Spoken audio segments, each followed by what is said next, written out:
सर्वेभ्यः मम नमस्काराः। सुप्रभातम्।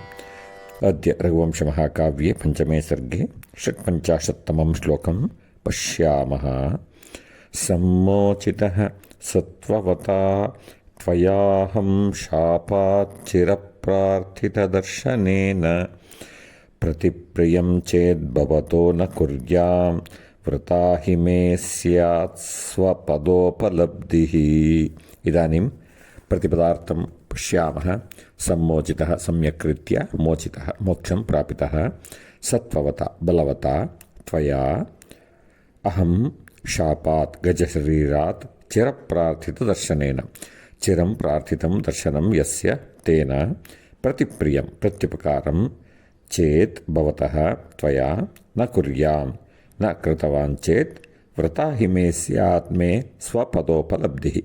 पुनः गन्धर्वदेहप्राप्तिः विना उपयोगाय इति। इदानीम् अन्वयं पश्यामः। चिरप्रार्थितदर्शनेन सत्त्ववता त्वया अहं शापात् सम्मोचितः भवतः प्रतिप्रियं न कुर्यां चेत् मे स्वपदोपलब्धिः वृथा स्यात् हि। इदानीं तात्पर्यं पश्यामः। गन्धर्वः वदति, बहुकालेन अहं भवतः दर्शनं प्रार्थयामि स्म। सत्त्ववता भवता मम शापविमोचनं जातम्। इदानीम् अहं प्रत्युपकारं न करोमिश्चेत् मम गन्धर्वशरीरप्राप्तेः उपयोगं नास्ति किमपि इति। सर्वेभ्यः पुनः मम ಎಲ್ಲರಿಗೂ ನನ್ನ ನಮಸ್ಕಾರಗಳು. ರಘುವಂಶ ಮಹಾಕಾವ್ಯದ 5ನೇ ಸರ್ಗದ 56ನೇ ಶ್ಲೋಕದ ತಾತ್ಪರ್ಯವನ್ನು ನೋಡೋಣ.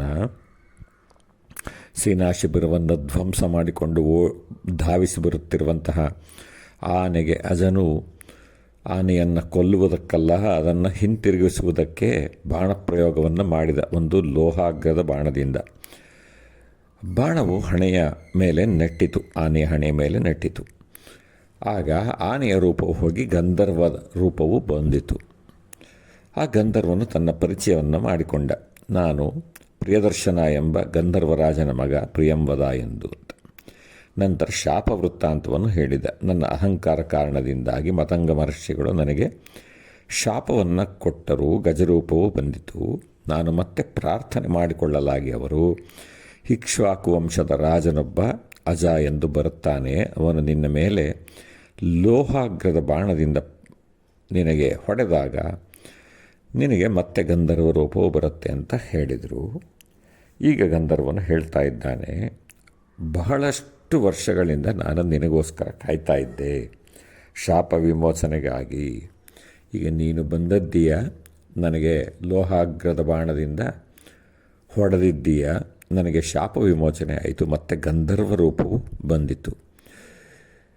ಈ ರೀತಿ ಶಾಪ ವಿಮೋಚನೆ ಮಾಡಿದಂತಹ ನಿನಗೆ ನಾನು ಒಂದು ಪ್ರತ್ಯುಪಕಾರವನ್ನು ಮಾಡಬೇಕು ಅಂತ ಇಚ್ಛೆ ಮಾಡ್ತೀನಿ. ಹಾಗೆ ನಾನು ಮಾಡಲಿಲ್ಲ ಅಂತಂದರೆ ನನಗೆ ಈ ಗಂಧರ್ವ ರೂಪವು ಬಂದಿರುವುದು ಒಂದು ವ್ಯರ್ಥ ಅಂತ ಹೇಳ್ತಾ ಇದ್ದಾನೆ. ಸರ್ವೇಭ್ಯಃ ಪುನಃ ಮಮ ನಮಸ್ಕಾರः. ಶುಭ ದಿನ.